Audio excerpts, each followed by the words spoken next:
National Weather Service at Norman has issued a severe thunderstorm warning for southwestern Blaine County in northwest Oklahoma, northwestern Caddo County in southwest Oklahoma, Custer County in western Oklahoma, Ouachita County in western Oklahoma, until 8:30 Central Daylight Time at 7:25 p.m. Central Daylight Time.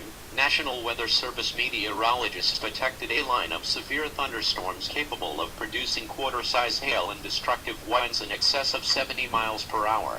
These storms were located along a line extending from 3 miles southwest of Butler to 4 miles southwest of Clinton to 5 miles northwest of Sentinel.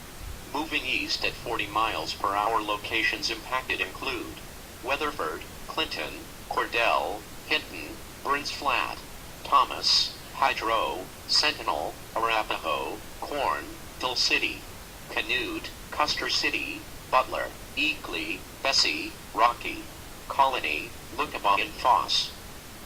Move inside a sturdy building until the storm has passed. Extremely damaging winds are expected. Take shelter now in a sturdy building, and stay away from windows.